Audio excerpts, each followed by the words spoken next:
Hello and welcome back to Comics Over Time. This season, which we're calling Murdock and Marvel, a history of Marvel Comics starring Daredevil, we're breaking down the year in the comic book industry in two parts. In part one, we'll look at the state of the comic book industry as a whole, as well as what things were going on in society that may have impacted the comic book industry during that year. We'll talk big picture about what's going on at DC and independent comics, then we'll shift our focus to Marvel. We'll look at who is creating comics, what new characters or storylines were introduced, and which comics debuted or ended. In part two, we'll dive deep into Marvel's longest-running characters, Matt Murdock.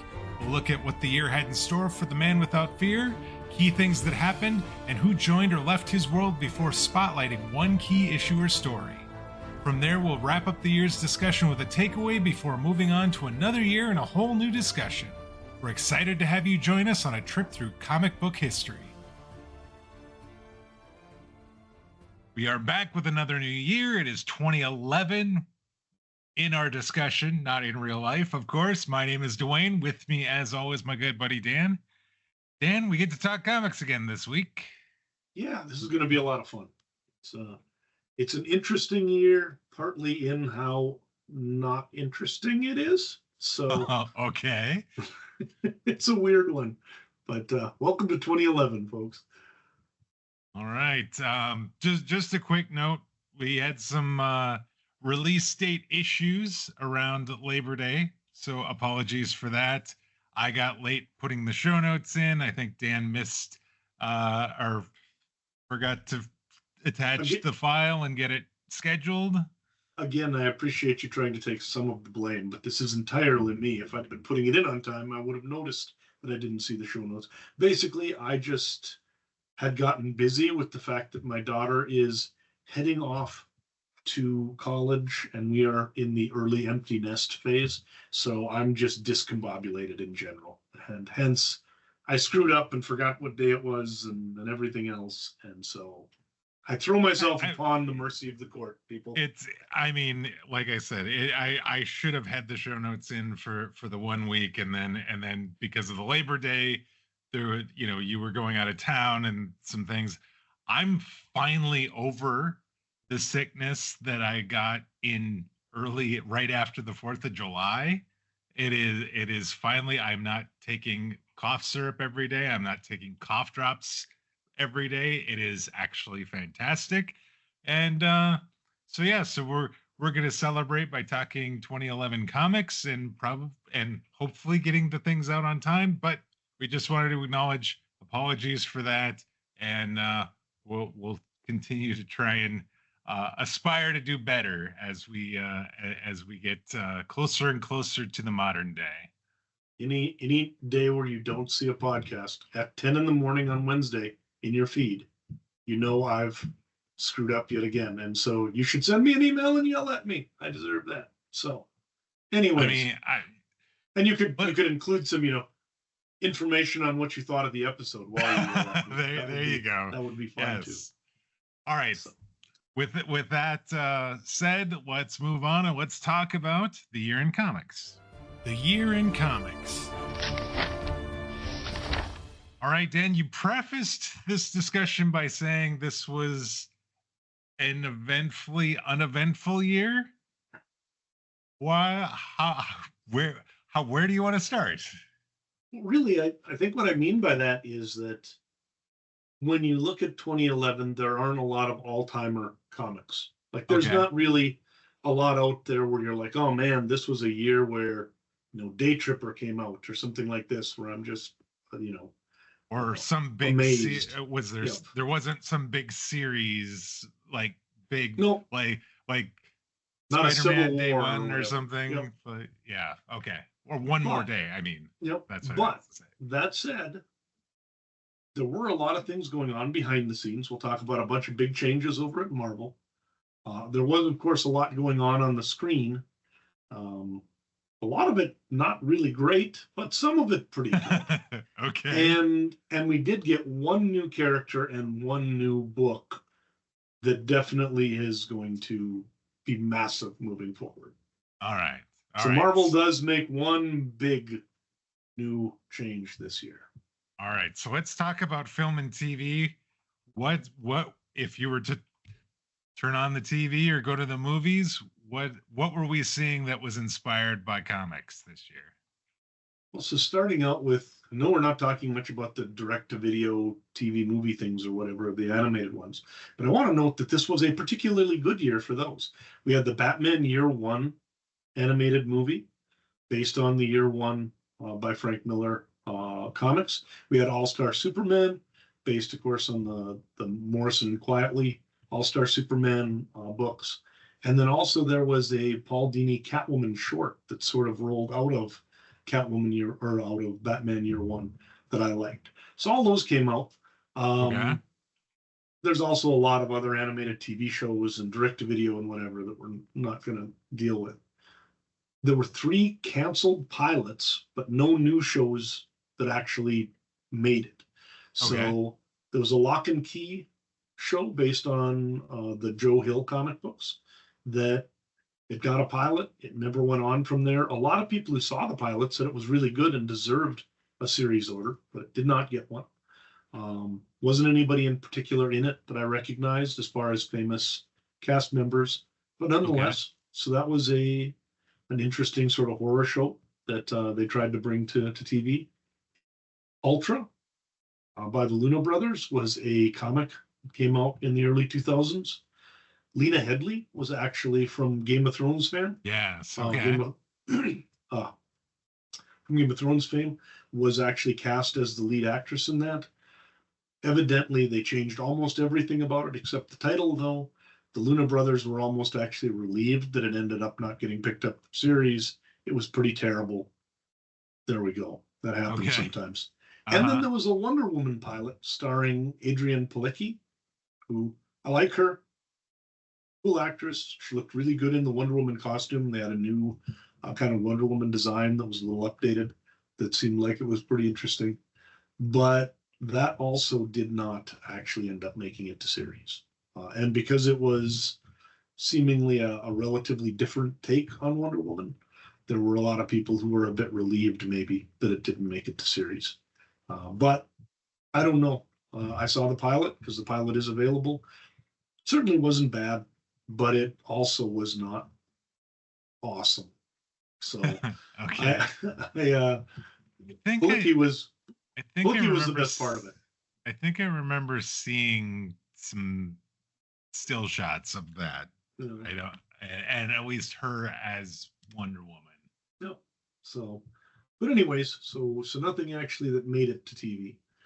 We also had a few other movies that ended up not making it to theaters. Steve Niles had an adaptation of his book Remains. Was directed by Colin Faze and did not get an actual release that I know of. One person who did see it, though, actually had a pull quote, and they said it's so bad it almost makes us root for the undead. So it it was not evidently an accident that it didn't make it out. We also had Stitched, which is a Garth Ennis story that had not yet actually been published, but he wrote and directed the movie for Stitched. It was edited by Brian Pulido, who's also a comics guy. It did get a debut at SDCC in 2011, but that may have been the only time anybody was ever able to pay to see it. Can we go back just 1 minute to Wonder Woman? Because Sure. I looked this up and there's some interesting things about this because David E. Kelly wrote it, Yep. of like Doogie Howser fame of 80s, early 90s TV. Pedro Pascal is in it, Really? apparently, along with Carrie Ells from Princess Princess Bride, Bride? and Elizabeth Hurley is in it as well. There you go. So actually, well, I mean, Pedro Pascal wasn't Pedro Pascal then, but Elizabeth Hurley was, I think, up and coming, or at least pretty big by 2011. So Hurley would be by that time a little bit older, probably. I think both her and who was the other one you mentioned? uh, Carrie Carrie Elwes. Both of them Ellis. were kind of in there. Yeah, I bet they would have been like older executives or something like this, or something along those lines. But yeah, that's Yeah, interesting. Elizabeth Hurley was Veronica Cale, the villain of the. She's very good at villains. So there Yes, you yes, go. she is. So I thought that was really interesting when I pulled it up, because I was like, Mhm. okay, am I remembering the right one? And it was yes, was remembered the right one. Yeah. It would have been interesting, but Yeah. yeah, did not get made. And then just a few years from now, we get the other Wonder Woman, which works pretty well, but that's obviously in the future. So, Yes. um, outside of that, so we had the 3 canceled TV shows, the 2 canceled movies, or ones that didn't make it, and then a number of movies that did make it to screens. Cowboys and Aliens is actually an adaptation of a comic book. All right. Okay. It was directed by Jon Favreau, who, of course, directed Iron Man, right? Right. Starring Daniel Craig and Harrison Ford. $160 million budget. Ended up making 175 million, which in Hollywood terms makes it a flop, right? Yes. Because when you Yes. spend that much money trying to make it, and then a lot of times even like the advertising budget and stuff isn't in that, the idea is you need to probably double your money or whatever to make anything back, or near on that. And so that was unfortunate. A lot of people have very diverse opinions on Cowboys and Aliens. I liked it. It's not a great movie, but Craig and Harrison Ford are fun actors to watch. Favreau's got a good sort of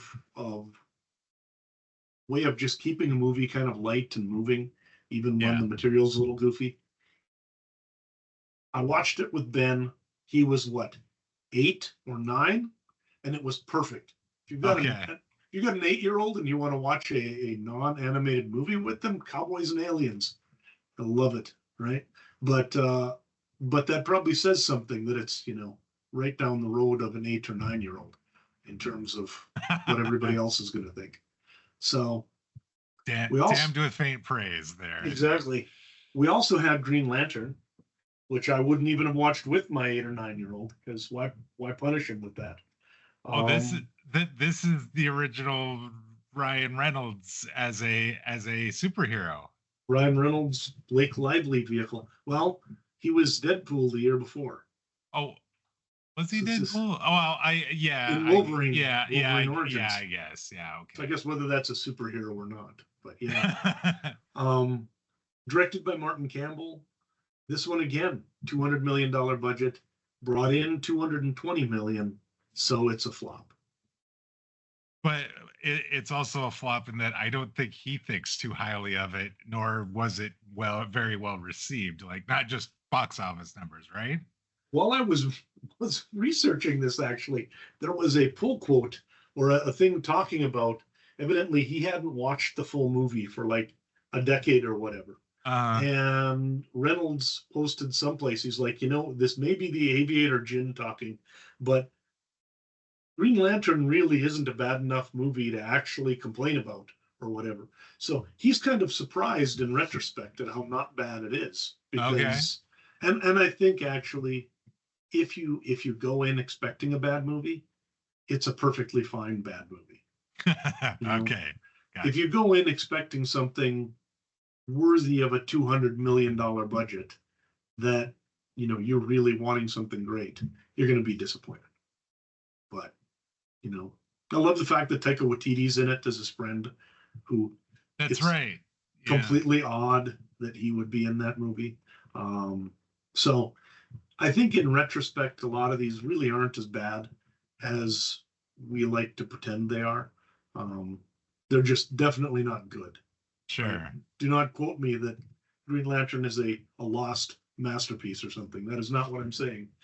But I think we a lot of times expected something Iron Manish, like after Yeah, Iron yeah. Man comes out. Post Iron Man, everything gets compared to Iron Man, and Yeah, suddenly nothing seems all that great. you It's know, it's amazing how that works. it was a little bit of a mess. We also had some X-Men First Class, directed by Matthew Vaughn, starring James McAvoy and Michael Fassbender, essentially in a story that really is the story of, again, Magneto and Xavier, right?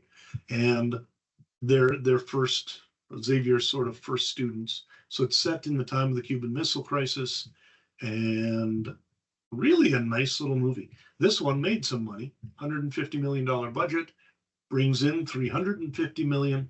So Sony making nice bank on that. And I would argue X-Men First Class is one of my favorite Sony X-Men movies. This was this yeah, this was the point where I kind of lost the X-Men. I watched the first two movies and then didn't come back until Days of Future Past. Yep. And so I mean I've heard good things about First Class, but I still have not seen it yet. I really like James McAvoy and Michael Fassbender as those characters. So like I should watch it, but I just haven't. Yep. And, It's a pretty spectacular cast, actually. yeah. Really, really good cast. So that one actually, I think, is a pretty successful adaptation. It's got a good story. It's also got a lot of good sort of like character moments and the like. The effects are cool. When you compare it to something like Green Lantern coming out the same year, it really does make the train. Actually, just in my mind, I start seeing Green Lantern as more of a train wreck, looking at the fact that First Class came out the same year. Right. And that's not even, I think, the best movie that came out this year. No. I did not see it at the time. I saw it years later, but Captain America, the First Avenger is fantastic. Well, Joe Johnson, Chris Evans, or directed by Joe Johnson, Chris Evans and Haley Atwell in the sort of lead roles. $200 million budget, brings in 370 million, and I think does a fantastic job of sort of bringing Cap into people's theaters in a way that really respects the long-term history of the character, but also makes it 100% fresh. So the fact you've got the World War II story, so they did it as a period piece. Lots of people were really worried about that because period pieces are usually sort of like death in terms of this sort of stuff. Right. But it worked. It worked did. really well. And yeah, interestingly, in terms of reviews at the time and box office, though, Captain America got beaten pretty badly. Because Kenneth Branagh's Thor, actually, on a budget that was lower than Cap's, 150 million, so $50 million less in budget, it brought in almost 100 million more by taking in 450 million.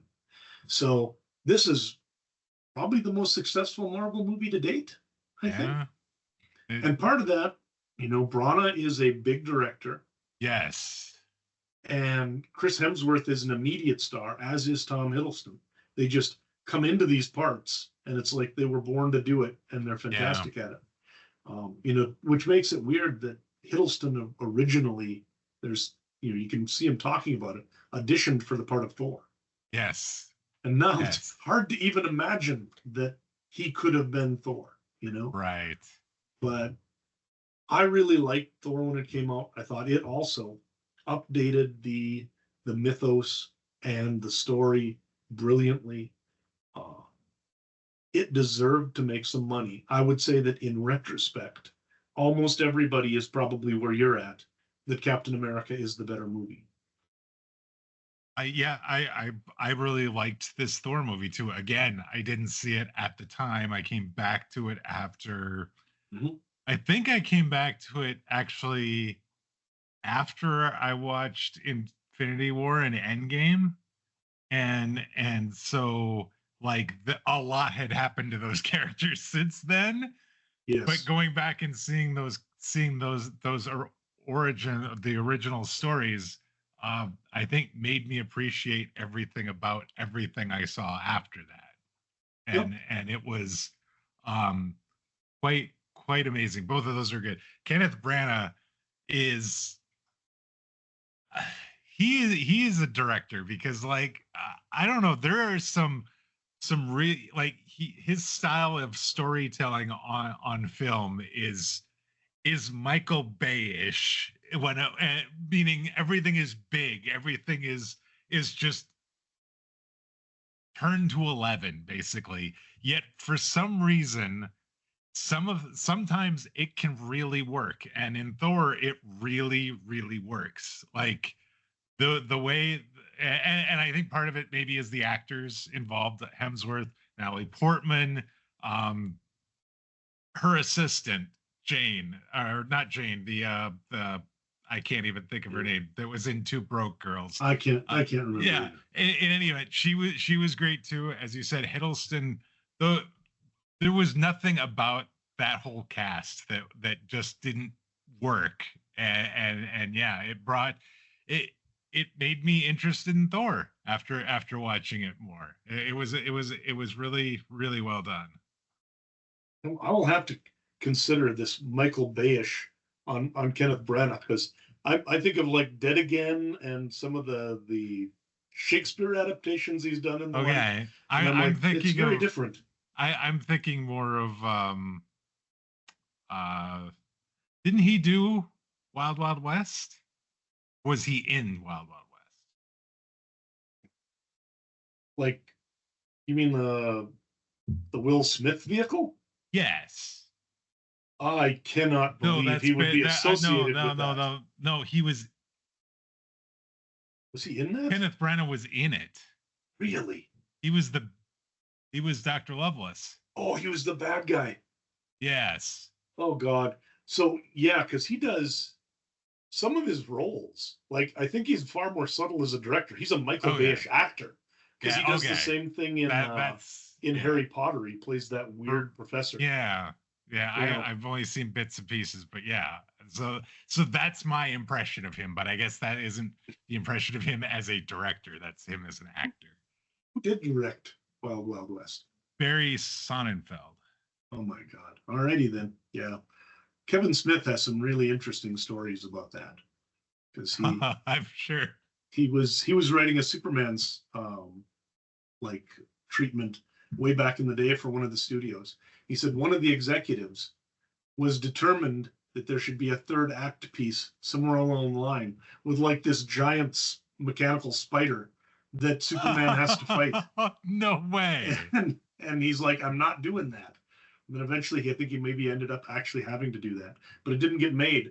But then that same producer was then involved in Wild Wild West, and eventually, and it got to screen. He just gets his spider, because he's like, I don't care what it's in, whether it's a superhero movie or the Old West, I want my spider. So anyway, that is not a movie we need to talk about this week. Probably. No, definitely not.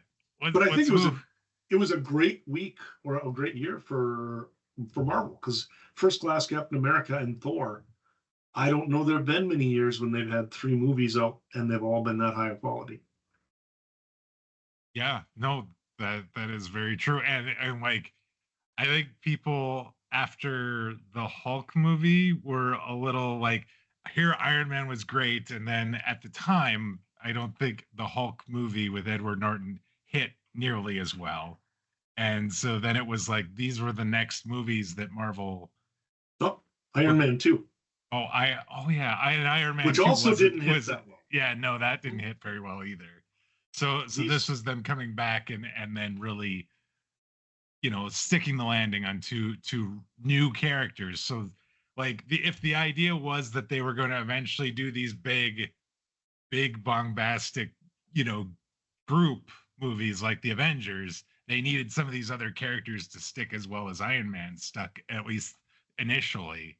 And Captain America and Thor definitely did that. And the funding they got for those first 5 movies, the guarantee of the first 5, these were movies 4 and 5 of that guarantee. And so Captain America and Thor coming through with nice box office not only allowed Marvel to not lose all of its characters to some bank someplace, but also gave them both the success and the money to go ahead and fund Avengers. Keep going, yeah. Which then at that point basically turned them into the juggernaut that they are. So, yeah. All right, so let's talk about what's going on, like in the comics themselves. What were some of the notable and noteworthy things that happened in the comics this year? So DC, we normally start with. They had a really interesting year. We had a couple of things happen. War of the Green Lanterns, which was kind of a big event, went across a bunch of books. We had Flashpoint by Johns and Kubert come out, and this is the same Flashpoint that gets redone all the time. Flashpoint always has this weird thing where like Thomas Wayne ends up being Batman, and the Flash just sort of can tell that there's something wrong, things have changed, and then somehow or another, like at this point, his mother's alive and she was dead in the original timeline.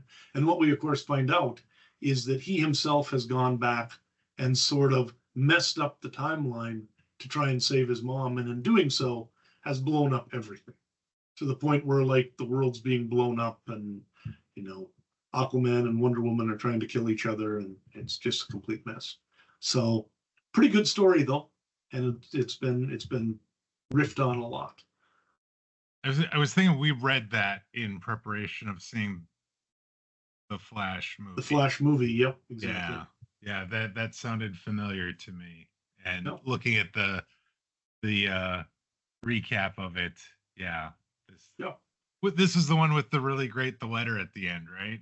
Absolutely. From Thomas to Bruce. From Thomas to Bruce. Because in the Flashpoint timeline, Thomas Wayne survives and his son doesn't. So then he writes this letter, and Bruce and essentially somehow Flash is able to take it back with him when the timeline changes and give it to the Bruce of the original timeline. So, and then later in the year, DC actually took the relatively catastrophic decision to simply cancel everything they published and start over. Yep. Oh my goodness. They called it the New 52. So they took every book they were currently publishing, canceled them all in the same month, and then the next month they came out with 52 new books on a staggered release cycle, so not all in the first week, but they now were going to come up with 52 new number ones and restart the entire line with a sort of changed, chronology and a changed history, so that they were able to sort of get away from some of the previous history that they didn't want to deal with. So essentially, this is like a Crisis Event, where they just basically, after the Flashpoint, said, oh, by the way, a few things are different after Flashpoint. And now you've got an entirely new DC universe. So the Flash is always at the center of these sorts of things. It seems. Yeah. And this seems like a really, really sort of trying to think of the right word. This seems like a really, really big risk that has the opportunity to really backfire on you. Reckless and desperate and everything. Yeah, a little bit. And I think it might have been a little of that, because comic sales were a bit of a mess, and they tried to raise their prices to $3.99 and had to kick back down to $2.99 and everything. But they had things happen like Scott Snyder taking over Batman and a number of other titles that really just clicked with the new relaunches, and it worked out being pretty solid for them. I think that over the next year, we're going to see, when we get to the sales and industry information, DC really made some inroads in terms of sort of taking it to Marvel and getting themselves righted. So appears to have been the right decision. Interesting. That's it. That just seems like that's, if there's no such thing as a bad idea, this is one of those things that feels like, man, when they were discussing this could have been pretty close. Yep, and this is the sort of thing that DC does every once in a while, and Marvel never does. Because the thing is that, Marvel doesn't mess with this sort of stuff this way. They have one continuity that's come technically from 1961 to present. DC essentially will take these events like the Crisis and or any one of the mini crises, or something like Flashpoint, to actually reset that continuity. And by doing so, they then give themselves a chance to bring back characters who've been dead, or change relationships of characters, things like this. It's become something that's become kind of something you just understand as a DC fan is going to happen every once in a while. Whereas I think at Marvel, it's something that, when they try it with like a one new day, even for one character, people lose their minds. So you're just not used to it, right? Uh-huh. So So what else outside of DC? What were some of the other big things or new things that happened in 2011? So again, good books, not a lot of stuff that is, all timers. We had Habibi by Craig Thompson. I like Thompson. He did a book called Blankets a while ago and some other things. He's a really good cartoonist and author.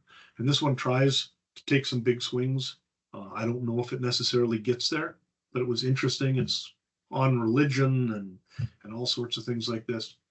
You got Holy Terror by Frank Miller came out, which is another one that kind of tried to deal with. Essentially, it's very much an anti-Muslim, anti-Islam type of book. He has a lot of stuff in it that he tries to be really incendiary with, but in the end, it just ends up being kind of a regular Frank Miller Sin City type of book or whatever in some ways. I know a lot of people who really liked this book, a lot of people who really hated it. I kind of was in more of the hated it group. I didn't really dig it. Partly because his newer art style. Some people think that the really stripped down art style is cool. It's never really clicked for me. But Daniel Clowes did a book called The Death Ray. Kevin Huizenga's Ganges, Volume 4 came out. There was a reprint of some material from Japan called Onward Toward Our Noble Deaths that had never been printed in America before. That was fantastic. Criminal came out, a new criminal book called Last of the Innocent. Casanova's Avarita. So Casanova is a series I really liked by, I think it was Gabriel Ba and Matt Fraction. They're weirder than anything you'll ever read. But they were kind of cool, like this secret agent who doesn't really want to be a secret agent type of thing almost. It's got timey-wimey sort of stuff going on and all sorts of things. But it is pretty fascinating and just cool. Above everything else, you just feel cooler when you're reading Casanova than you do when you're not reading Casanova. Okay. Hark a Vagrant by Kate Beaton, who's done a number of other things lately. She did one called Ducks that won a bunch of awards recently. But even back here in 2011, Hark a Vagrant came out, and it's a bunch of historical sort of cartoons and the like, more like almost like one-page type of cartoons, a lot of them. I really liked that book as well. I haven't read it in a decade or more. I'd actually, when I saw it listed, like, man, I should go back and take a look at that again. So I got to track down a copy of that. League of Extraordinary Gentlemen, 1969 came out. League of Extraordinary Gentlemen, it's fantastic. 1969, I didn't really dig. Okay. But nonetheless, and then there was one called the Superior World Record Special, which was created and came out in 2011, that had over 50 comic book creators at a single comic convention get together and write, pencil, ink, and letter an entire like 22-page comic within 12 hours as a challenge to like get into the Guinness Book of World Records. And after they did it, it was then printed in a 10,000 copy run with proceeds going to a children's hospital someplace in Scotland. That's cool. Kind of a cool just thing for a bunch of these folks to get together, and then the proceeds went to charity. So I thought that was pretty neat. Yeah. But yeah, most of these are going to be European or UK creators because of the convention they were at, but there were a few Americans involved as well.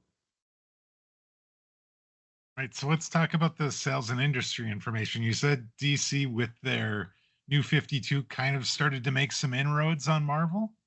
Yeah, they're back up to over 30% of the overall dollars, which they've been under that a little bit, and Marvel have been over 40 a bit in the recent years. But overall, direct market sales were pretty flat. They were at 414 million, down about 1% from last year. Interestingly, though, unit sales increased 4% because DC was selling more books than they did, but they cut their prices. So October actually had a first in the Comicron era in terms of what John Jackson Miller's looking at. He said that it was the first time that there were over 300 books, or all the books in the top 300, that sold at least 3,000 or 5,000 copies. To me, this is a real indicator of health, because what it is that literally all of the books that are near the top there are selling better numbers. Now, that is kind of unusual, and I bet it has not happened very often since. Because what that means is you had literally, like, Marvel and DC do their thing. They probably put out 75, 80 books a month, but you've got to have at least 100 of the non-Marvel DC books. And 5,000 is a number we don't see for a lot of independent books very often these days. So I think that was pretty cool. Graphic novel sales actually went down about 8% this year. Partly that may have been because we just were seeing people going back to buying the single issues again, with the prices going a little lower. This doesn't include graphic novels sold through other places. I would have actually figured with Borders officially closed this year, which was a big source for people to get graphic novels and manga. I would have thought that direct sales graphic novels would have gone up just because of that there were fewer ways to get them. But that did not happen. We also had 5 different titles that were in the top 10 of the actual single issue list. DC dominated that. So of the top 12, all of them were either a Justice League, a Batman, an Action, or I think a Detective Comics, except for Ultimate Spider-Man number 160.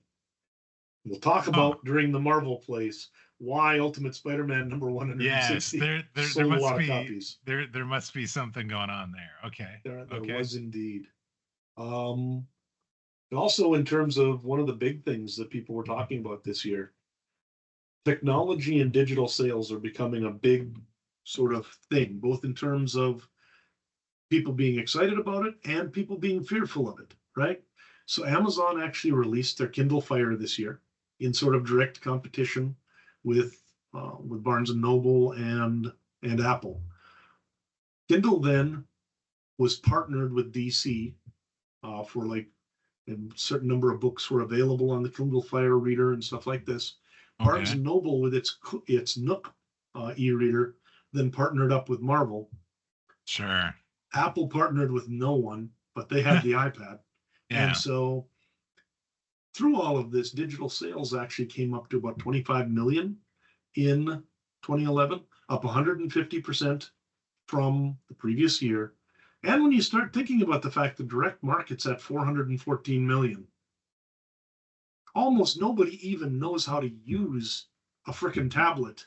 Right. And digital sales are already at 25 million. It seems obvious that Marvel and DC and all these publishers, or it's going to get strangled in the bathtub. Yeah, that's true too. Because the problem is, a lot of the publishers, they like the idea of selling more, but they're also very, very cognizant of the fact there's a lot of safety in the direct market.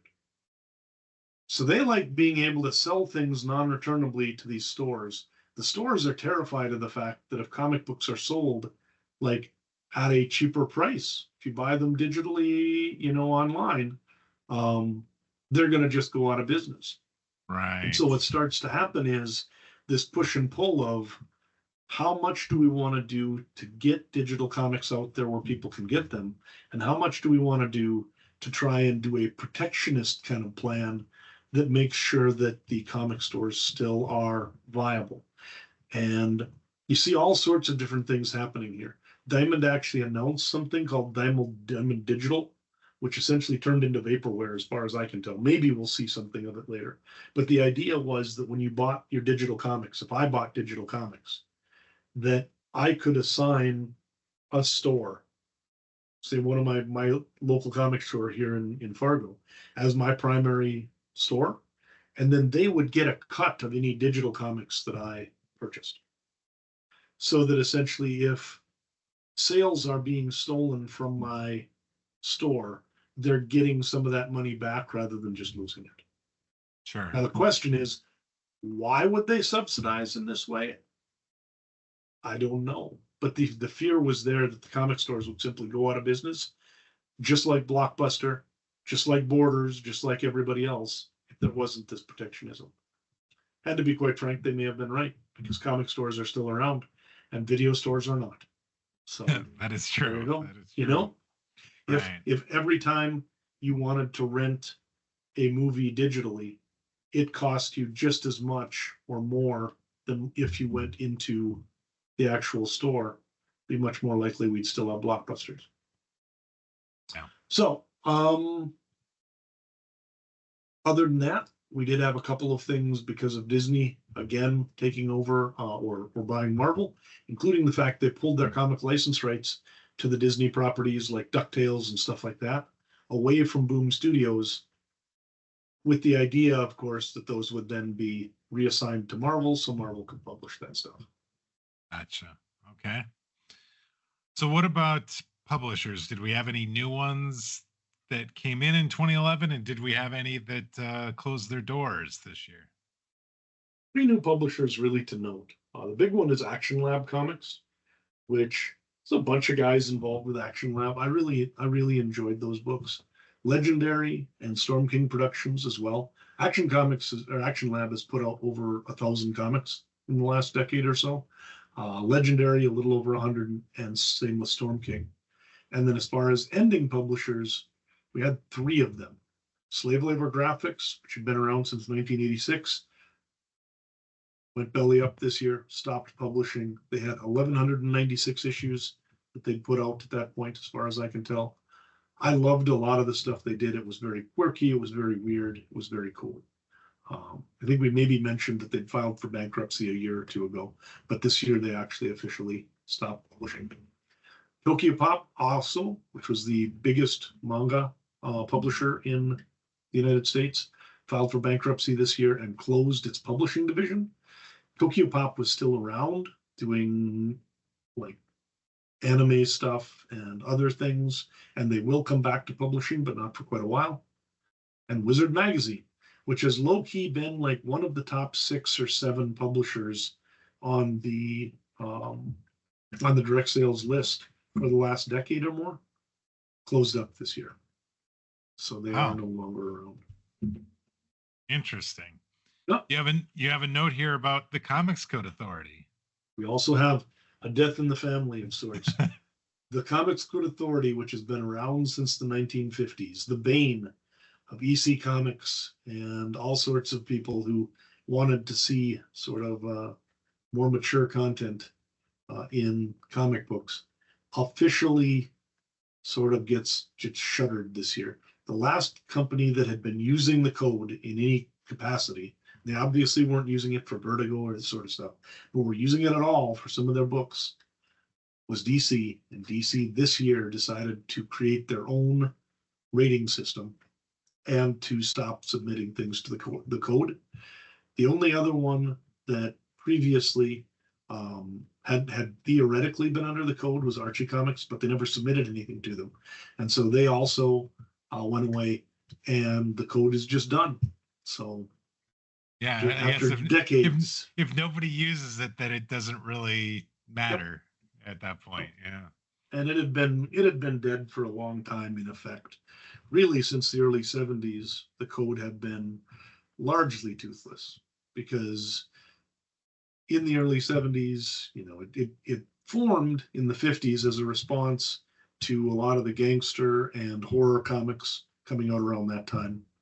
In the 50s, that was created by the various comic book companies as a response to pressure, essentially from the government, saying they were going to regulate. So they made this self-regulating body, brought somebody in to run it. Everything was submitted there.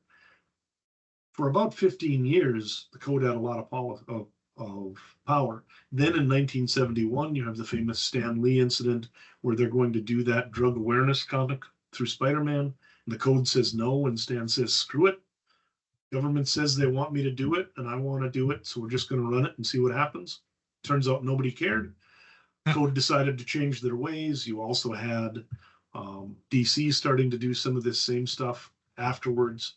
So as we get into the 70s, they bring back monsters. They bring back the ability to do more socially aware stuff. By the 80s, you've got the direct market, which just doesn't bother with the code at all. And it just sort of slowly lost relevance over Yeah, time. died on the vine, as it Yep. were. And then also we lost Peter Laird's Xeric Foundation, which for decades now, since like 1986 or so, have been doing charitable contributions to young creators, helping them get their initial comic books off the ground. A number of cool comic books that this helped to fund. But what Laird decided was that with the rise of Kickstarter and all of these other crowdfunding objects, and even the fact that just the barrier to entry in terms of being able to make comics had gotten so low because of a lot of the digital tools and digital Yes, production. self-publishing. You can self-publish to the internet, and it costs Yeah. basically nothing. So he pivoted that instead to more charitable sorts of donations and away from funding comic books. So, no. So it looks like we had some notable passings that occurred outside of Marvel. I know there was some specifically Marvel-related passings that we'll probably get to during the Marvel portion, but you have a few notable passings here. Yeah, so Dwayne McNuffie, who did a lot of stuff with Milestone, which was a company associated sort of loosely with DC that did a lot of comics that were sort of created by Black creators with a Black audience in mind, died at 49 after an emergency heart surgery. We also have Jerry Robinson, who, of course, was an early Batman creator. He was sort of the creator of the Joker and of Robin. And a lot of people say he was one of the main influences on many other aspects of the Batman in terms of how the character looked, some of the early storylines and the like. There's a lot of controversy as far as exactly how much Bob Kane really did on some of this stuff. But Robinson, everybody agrees, was one of the actual geniuses behind a lot of the stuff going on in those. Really? Okay. And then we lost Eduardo Barreto, who's a guy I really enjoyed the art of. He was 57, died from meningitis or something. A Uruguayan artist who did a lot of stuff, including a bunch of New Teen Titans books that I enjoyed. So, yeah. And we are getting into the point, by the way, where the number of people who are comic artists who are dying each year is kind of catastrophic.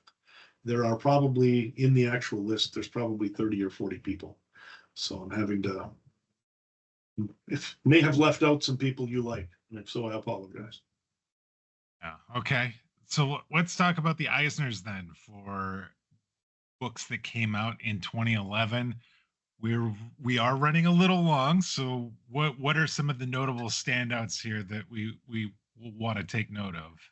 Shocking. So stuff we've already kind of heard. Darwin Cook continues to win awards for Richard Starks Parker. Daredevil #7 wins for best single issue or one shot.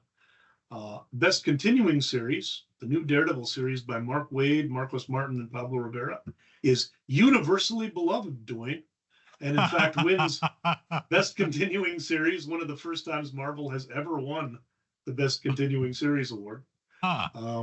Which I'm sure you agree 100%. Yes. So we're gonna spoil a little bit here.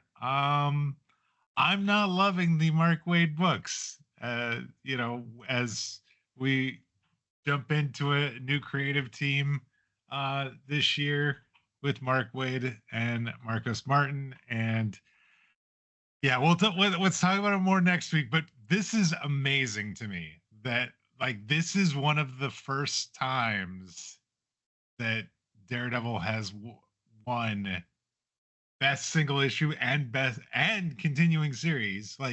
It has never won before. Yeah, okay. They've never won before. Their writer, the writer has won awards. Brubaker won, and Bendis may have won, and so the creators behind them have gotten accolades, but the books themselves weren't called out as being winners. I think they've been nominated multiple times. Sure. Yeah. Okay. But yes, and so I'm going to be interested. I get exactly probably why because tonally, it could not be farther off. It almost seems like a dream state because you're coming out of completely different. you're coming out of this insanely dark period where Daredevil is essentially taken over the hand, and all of the relationships seem to be broken in terms of Matt Murdock and everyone else in his life. And then they just sort of start over. They're like, we should be lighter.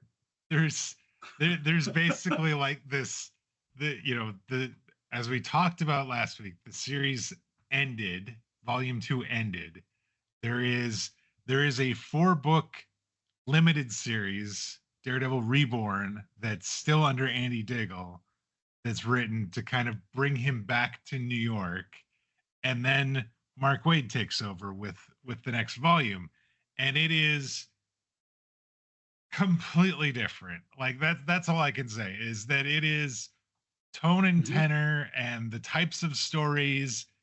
I will tell you, I'll just say it feels like we went back a ways for Daredevil. We went back decades in like pre Frank Miller almost. Yes. At least initially, that's my impression. I'm into some of the books into 2012, and it really hasn't changed. Some of the stuff has been really convoluted, and I'm going to be honest, the art isn't hitting with me nearly as much as some of the art has recently as well. So it's a combination of things. I no shade on Mark Waid, because obviously this is well thought of books. I mean, it got Eisner Awards, for gosh sakes. It just isn't resonating with me. I'm going to be very interested to talk next week about this, because you've rarely been like, I really don't like this, and I'm like, you're going to be surprised by the Eisners this year, and it appears you are surprised by. Yes, I am actually shocked that this is like, it's not so much that these books got it. It's just like, I don't get it. I don't get it for whatever reason. It's not hitting with me. We will discuss this next week. I'm energized for this. So, best limited series. We had another Brubaker book, that those Criminal Last of the Innocent. Fantastic. I love that they're doing best publication for early readers by ages. So we got Dragon Puncher Island for younger kids. For mid-age kids, we've got Snarked by Roger Landrich, and then Anya's Ghost for young adults, which is actually a really pretty cool story. That's out from First Second Publishing, does all sorts of really great stuff around this time, and then into the future. Best digital comic, we now have online comics getting awarded. Battle Pug by Mike Norton won that. Mark Waid, and we get to the individuals. Mark Waid, he of this fantastic Daredevil run this year, wins Best Writer. He also had Irredeemable and Incorruptible. Best Writer Artist was Craig Thompson from Habibi. Best Penciler, Ramon K. Perez from Jim Henson's Tale of Sand. Cover Artist, Francesco Francavilla. Best Coloring, Laura Allred, who did really cool stuff on iZombie and Madman. A lot of the stuff she's doing there are actually stuff that's Mike Allred's books. They are married, and she's been sort of, I think, his primary colorist for a long time. Best Lettering, Stan Sakai is going to steal a few of those lettering awards over the next few years. He is really, really good at it, but he's winning for Usagi Yojimbo this year. And then Best Comics Related, we have Comics Reporter. I love, under Best Educational or Academic Work, Cartooning, Philosophy and Practice, and Hand of Fire, the comics art of Jack Kirby Hyde. I really like the comics art of Jack Kirby book by Charles Atfield. It comes out from University of Mississippi Press. They do all sorts of fantastic comic studies related stuff. Also, there was a book called MetaMouse that won for something called Best Comics Related Book. I don't know how that's different from academic work, but it's sort of, it's by Spiegelman, and it deals kind of with looking at mouse a little bit more academically. So, what about Hall of Fame this year? Hall of Fame's a little weird in some ways. Bill Blackbeard goes in. He actually founded the San Francisco Academy of Comic Art, so he's more of a historian and writer rather than being a comic creator. Richard Corbin of heavy metal fame, one of the great comic sort of cover artists and the like, goes in. He also did the cover of Meatloaf's "Bat Out of Hell" album. So for those of you that almost anyone born, say, in the '60s or early '70s would know that cover. Rudolph Dirks, one of the old timers, he came over to the United States back in the yellow journalism days and created the Katzenjammer Kids, which was also one of the longest running comic strips ever. Terry Lucy was an artist with Archie. Katsuhiro Otomo was the creator of Akira. I believe maybe the first or second, probably the second Japanese creator to go in.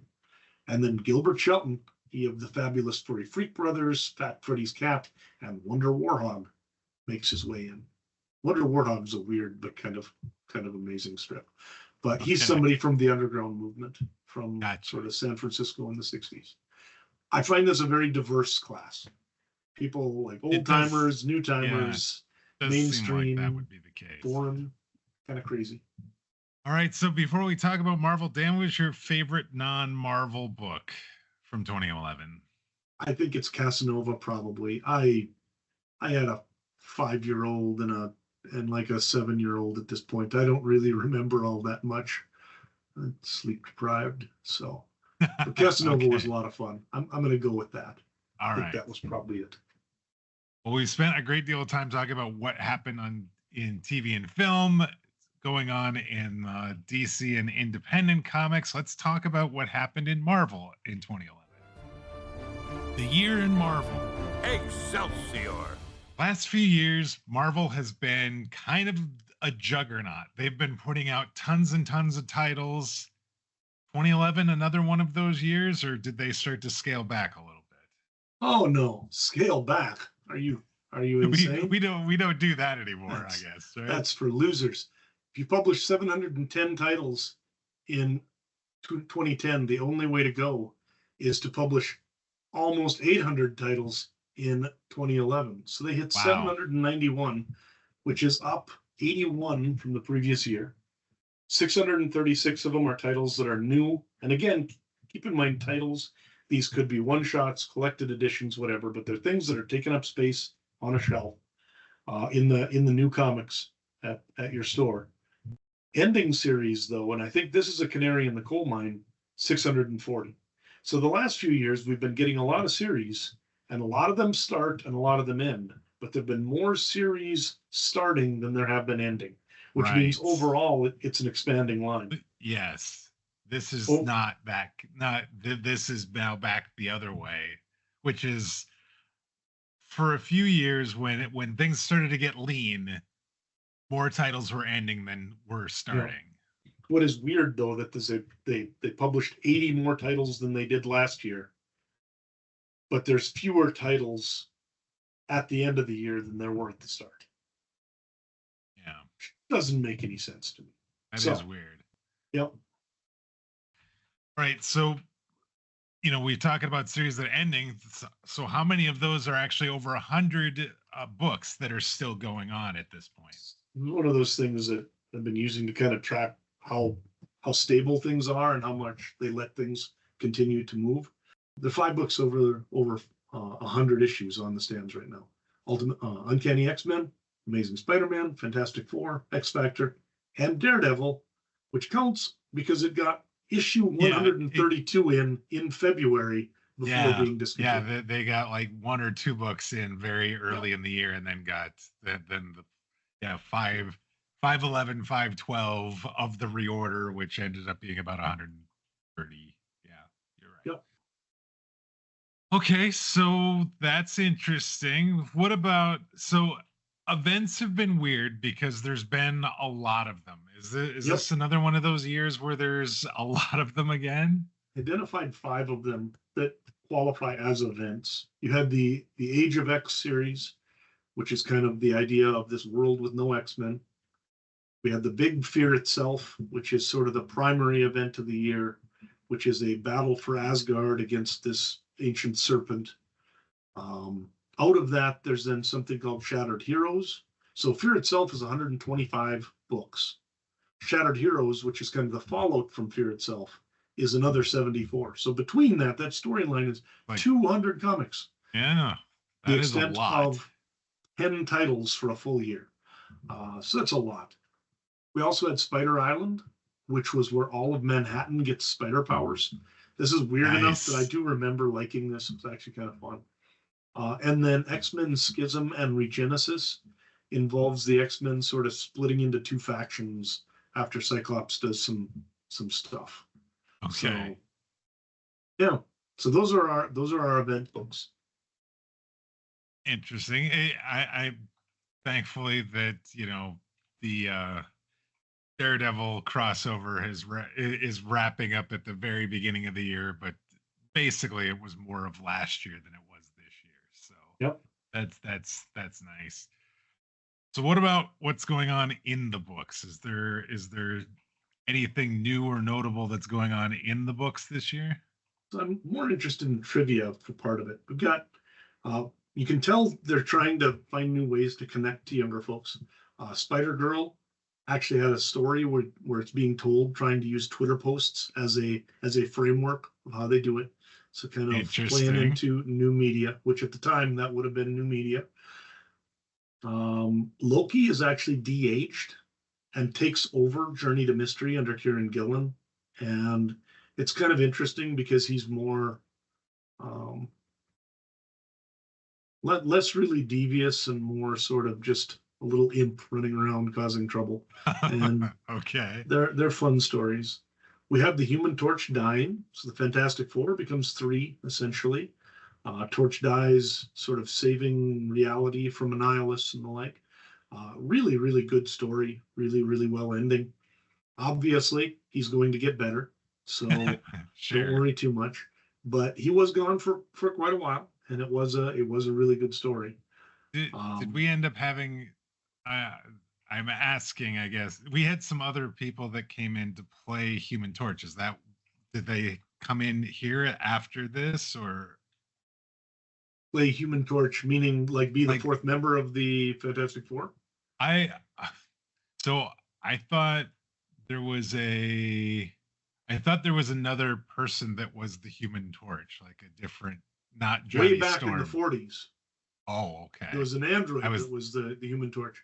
I don't believe he's ever been directly replaced with another Torch type figure. But I'm thinking of like Robbie Reyes and some of the other people that have been Ghost Rider.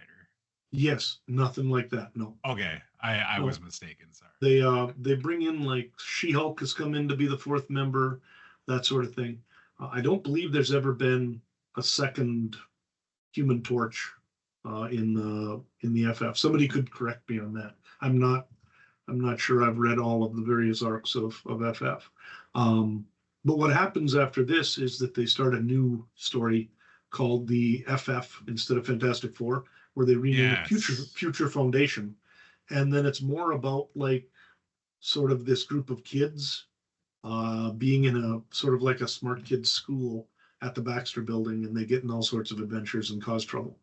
So Moon Knight actually moves out to LA and switches alters from Jake and Steven to Wolverine, Spidey, and Cap. I remember these books. This was Bendis. This was after the Spider-Woman books ended. Bendis and Lee moved on to Moon Knight, and definitely changed things up. So weird. This was a really weird one. Yes. Wolverine takes over as the headmaster at Xavier's in a new book. And probably in terms of events, the biggest thing that happens this year is that Ultimate Peter Parker defeats all of his old foes in a combined battle to protect Aunt May and the rest of New York. But after he gets done defeating them, he has actually suffered mortal wounds. He dies in Mary Jane's arms, and the Ultimate Spider-Man, Peter Parker, is no more. Huh. Which that's the issue. That's the 160 that was so popular. 160, exactly. Which leaves an opening for a brand new Spider-Man. And we're going to see that when we get to new series. Sure. Okay, just where my head was at. There's a new Marvel Snap card coming out this this month called Jim Hammond Human Torch, and apparently Yeah, Jim Hammond is the android. I didn't Jim know Hammond that. is the android. Okay, Yep.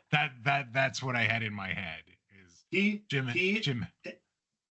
Yep, he and the Submariner actually are the two characters from the original Marvel Comics #1. That was the very first Marvel comic in like 1939 or 1940. Oh, really? Okay. Yep. Okay. So he is the original Human Torch, and Johnny is actually the second one. Okay. All right. So notable new series. You mentioned FF. Yep. That was the new one. What is there any other new series that these would be ones that presumably stayed around for a little while? Yeah, or that were interesting. So like that FF by Hickman and Epping, I really liked that. It's a good book. Venom was rebooted with Flash Thompson, the old Spider-Man sort of friend slash foe, as the host for Venom. We got a new Captain America from Brubaker and Steve McNiven. McNiven's a fantastic artist, so those were really interesting books. Daredevil, of course, rebooted by our man Wade Rivera and Marcos. And there's also a new ongoing Ultimate series in the Ultimate Universe from Hickman and Chichetto. So, plus we have one notable new limited series, Ultimate Comics Fallout. This is the one where Brian Bendis and Sarah Pichelli create a little kid called Miles Morales, who's going to be a Spider-Man for a new age. So we have a new character. He's kind of big. He's kind of big. We have a new character. Very nice. So okay, well, let's talk about new characters. Obviously, we have Miles Morales. I can't imagine there's anything anywhere close to that. This big. No. Although we do have another character who matters. I think we mentioned her last week, like last year, but I'm not sure if America Chavez had actually appeared until this year. Okay. So she comes in, she's Miss America. This is, the America that ends up co-starring in the new Doctor Strange movie from a couple of years ago and stuff. So she's actually been a main character or a decent-sized character in one of the Marvel movies, has been a member of the Young Avengers, and has been around quite a bit. So I would say we have a second pretty good character in America Chavez. Yeah. But there's nobody who compares. Really, there's nobody in this decade, or probably the previous decade, that compares to Miles Morales. And you have very few characters that have taken in the Marvel universe since the 70s or 80s the way that Morales has. Sure. So there is another name on here though, Phil Coulson. So Phil Coulson, interestingly, yes, came from the movies. Because so he started in the MCU and then came over to the comics? Because if you remember, Coulson is in Iron Man. Yes. And those Iron Man movies came out before 2011. That's true. So yes. Not only did Phil Coulson came over, but you also see there's one there called what's it actually called? Nicholas Joseph Nick Fury Jr. So in order to sort of square the circle of the fact you have two Nick Furies, sure, right? What they did is they have Phil Coulson and a young black guy whose name is not Nick Fury as sort of military buddies. And at some point, one of the supervillains out there finds out that in actual fact, Nick Fury had a kid with a woman who was like a secret agent with him. He convinced her that it was too dangerous because too many people were after him. She left the service, went and took a job as like a social worker or something, and raised her son, who looks conspicuously like Samuel L. Jackson, away from his father and from superheroing. He still turns into like a Marine or something like this, and then eventually comes into the series along with Coulson as a new generation of Nick Fury. Sure. Okay. Which is now why in the actual universe, there's the original white Nick Fury from the 1960s Howling Marvel. Commandos. Howling Commandos Nick Fury. And there's also now a new generation of Nick Fury who can grow into the role and be the Samuel Jackson one, along with his buddy Phil Coulson. Gotcha. Okay, that makes sense. Kind of crazy. As much as comics can make sense. Yes. Yeah. Exactly. But yeah, so in actual fact, as crazy it is, Samuel Jackson is in fact Nick Fury's son. So there you go. We also have Thori the dog and a bunch of others, but really, those other two are retrofits essentially from the movies to try and just bring them in. The big characters for this year are Miles Morales and America Chavez. Right. And this is a much better year than we've had in a long time. Oh, because we've gone with a number of years with nothing. So, yeah. All right, so let's talk about books that ended this year. So you had 640 titles that ended this year. Yep. Most of them being one shots or limited series. But are there some of note that we should talk about? It's horrific. Of those 5 books that had gotten over 100 issues, 3 of them end this year. So Uncanny X-Men, which had been at 400 and some issues, is canceled. Fantastic Four, which is at 159, is canceled. Daredevil, 132, canceled. And Captain America at 72, which means that 7 of the 7 longest running books Marvel was publishing, 4 of them were canceled this year. So that's not great. That's crazy. We also had like 5 or 6 other books that had been going a year or more. So Thor is canceled, Secret Warriors is canceled, Ultimate Spider-Man, Incredible Hulks, Ultimate Avengers, Deadpool Team Up, X-Men Forever, and Spider-Man Magazine were all 15 issues or more, most of them in the 2-year area. Even more interestingly, though, when I was looking at it, of any of the books from this year with an issue count over 12 total that were published during 2011, meaning they had at least 1 issue out this year, only 2 of them are going to survive past 2013. Really? So if you're that is not long at all. No, if you're not Daredevil or Wolverine and the X-Men, you are getting canceled sometime between now and the end of 2013. Wow. That seems crazy to me. Yeah, it's like 50 or 60 books and they're all gone. And here I was like, I don't know if that's better or worse than what DC did. That just doesn't see that. I mean, it's basically 6 of one, half a dozen of the other, because it's basically the same thing. They just did it over a 2-year period as opposed to all in 1 month. Well, we're going to see why when we start talking about staff. Okay. So for right now, you don't see it really so much, but you'll see it soon. All right. Well, let's move on to talk about the bullpen. What is going on with regards to the creators for Marvel? So let's start with editor-in-chief. I was confusing you there, Dwayne? There's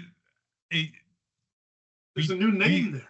Yeah, we have a new name for editor-in-chief.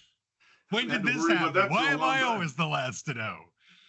It happened January 4th, actually. So basically right at the beginning of the year. So what had happened is our previous editor-in-chief, Joe Quesada, was actually promoted to something called Chief Creative Officer sometime in the middle to late part of 2010. He still kept kind of an interim of being the editor-in-chief, though, while they were deciding who was going to get the job. And they settled on Axel Alonso. Alonso previously had been one of 2 VP/executive editors. So it's him and Tom Brevoort. And Brevoort had also been around forever. Essentially, Alonso comes in, and he's going to be picked partly because he has spent a lot of time trying to sort of update and revamp a lot of his titles to make them more attractive to younger readers and to maybe get a little more diversity in them, maybe get a little bit more of an eye towards getting women reading comics, that sort of stuff. So the idea was this was going to be a change that would lead them into finding a way to find new audiences. Sure. But Okay. Quesada doesn't leave. He's still there. He's just moved up to do additional stuff that is sort of interfacing with other parts of the business and stuff like that. So Okay, so what did that mean as far as staff size then? How many creators got a creative credit in 2011? 784, which is a lot. Yeah, I mean, I guess if you keep putting out more and more books, you got to keep having more and more staff to create said books. Nope.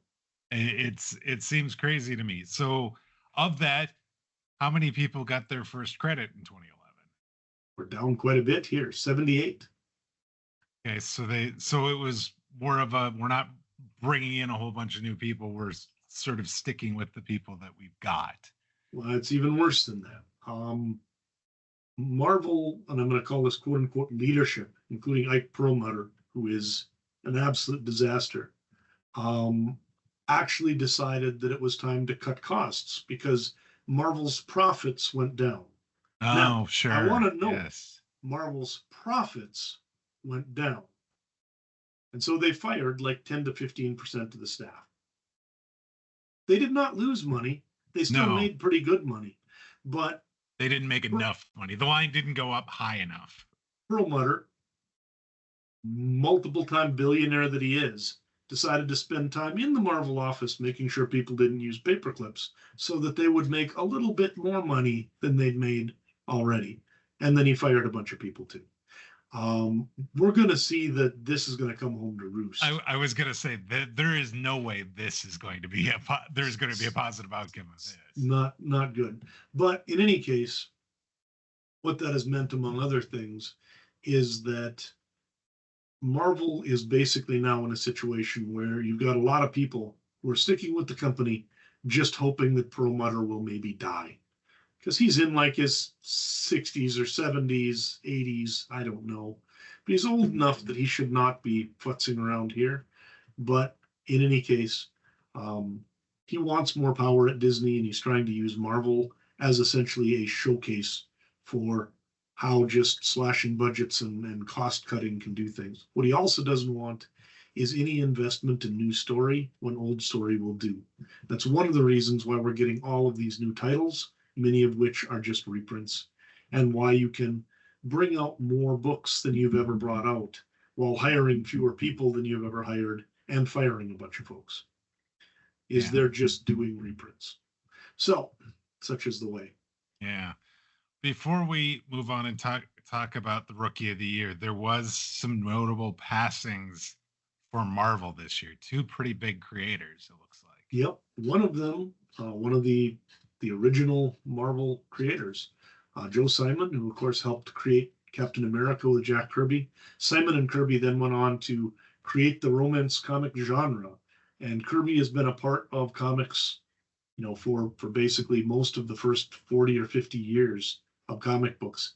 He was a vibrant part of it.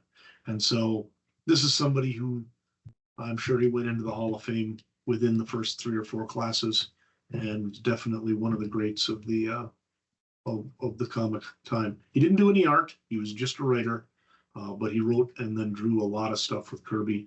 Also works with a lot of other people. And then somebody we know well. Yes, an artist, one of our favorite artists from Volume 1 of Daredevil.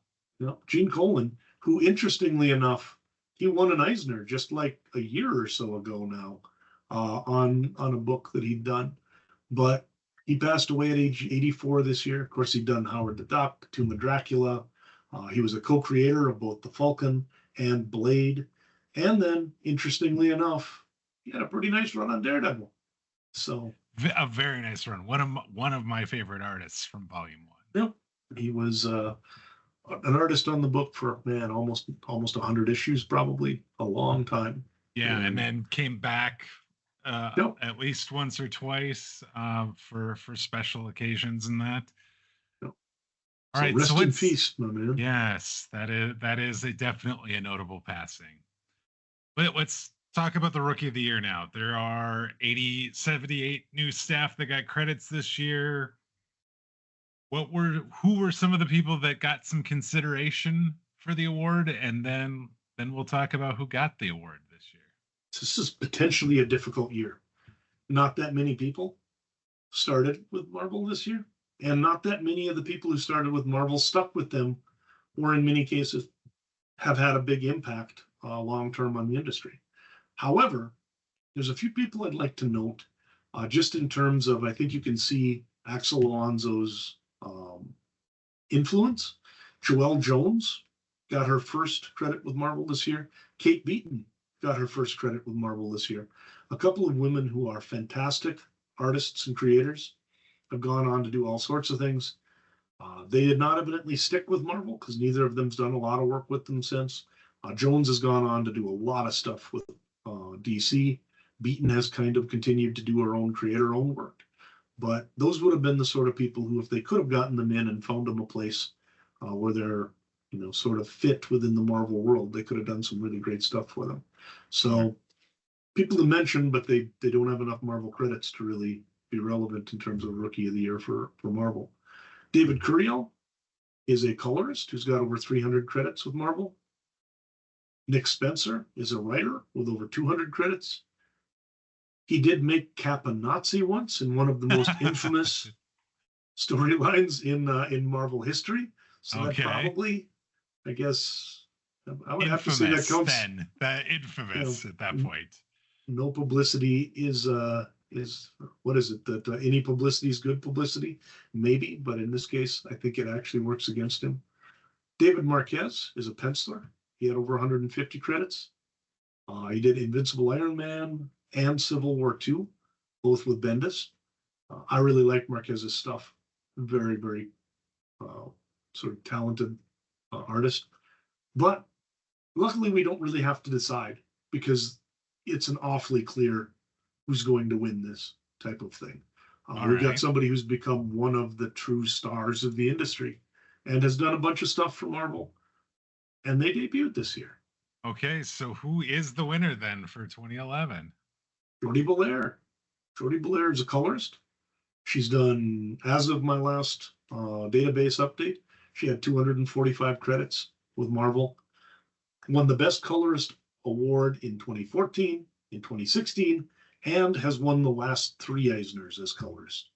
Wow. So yeah. She has 5 awards in the last 15 years. So we're now at that point where there's not going to be a lot of people who are going to have 5 Eisner Awards, especially in something like, a best creator category when you're looking at people who debuted 14, 15 years ago. But Bellaire does have that. She's also known for the fact that she has been very vocal about the importance of colorists and does not take it well when people demean the importance of colorists. She penned an open letter, evidently, which says that colorists are the unknown amazing backup singer that makes every track awesome. In terms of things we would remember, she actually is one of the ones who helped to create that really cool Declan Shalvey super all-white Moon Knight look from back in the day on those comics. Yes. He just glowed on the page. Yes, and I think that's something where sometimes you don't realize a colorist is that talented, but then sometimes you get a book like those Moonlights where you're like, oh my God, this, the coloring obviously does just fundamentally change how you perceive things, because it had almost like this weird religious glow about him at all times. Yes. So, yep. Yes. No, I remember those looking really, really cool. Yeah. So that's. I have no problem with this call. Jordie Bellaire from my options is an easy call, and in fact would have won over an awful lot of people in a lot of years. So I think that's an excellent choice. Jordie Bellaire, you are the Rookie of the Year for Marvel for 2011. All right, Dan, let's wrap this thing up. But before we go, what was your favorite Marvel book in 2011? So I think Hickman's FF with the Future Foundation stuff, I actually did really like at the time. I found it interesting and a little different. I also have to sheepishly admit that I thought Bendis's Moon Knight was really cool at the time. But I also didn't at that point have any of sort of the context that we've gained doing our Moon Knight podcast and listening to a lot of stuff about what's going on with alters and all this other stuff. The idea that your primary alters would just disappear and be replaced by three other ones that happen to be comic heroes. You know, if Lena from Into the Night was going to visit with us on that, I'm not sure what they'd say about that. But yeah, that who knows? In retrospect, that doesn't sit quite as well with me now as it does having read a bunch more and learned about DID and you know all that has happened since then. But they were wacky at the time because it definitely was a choice. So yes, there you go. It was a really weird choice. I remember just being totally sort of blindsided by it at first, and eventually you sort of kind of get used to it. But yeah, this is also the series where Bendis ends up killing Echo, and that's then right. Everyone decides to just sort of forget about it and bring her back because it was so weird and unfortunate. So yeah. That also, in retrospect, I don't like for. I probably so that's why I'm said sheepishly enjoyed it at the time. I in retrospect, I now look back and go, man, that book was something. So anyway, Hickman's FF. That's my choice. That seems like a good choice. And with that, let's wrap it up for us for this week. We'd like to thank you all for joining us. If you're new to the podcast, please consider subscribing on your podcast player of choice. That way you'll get each new episode as soon as it's released. If you've already subscribed, we'd appreciate if you'd share the show via social media or leave us a review. That'll help other new listeners find the show that much easier. And whether you're new to the podcast, you've been with us from the beginning, we'd love to get your thoughts on this week's show. Tell us what your favorite book from 2011 was. We would love to hear about it. We'll share any responses we get over the next few weeks. You could send us those comments via email. That address is comments@comicsovertime.com, or you can reach out to us on Blue Sky. We're at Comics Overtime there. Dan, I feel weird not enjoying the Mark Waid Daredevil books and then them being, awarded Eisners. This is going to be an interesting conversation next week. I am as sheepishly as you are about Bendis's Moon Knight run. I think I might end up becoming about this Mark Waid book. These Mark Waid books. Be true to yourself, man. Be true to yourself. It's all good. Until next week, take care, everybody. See you later, folks.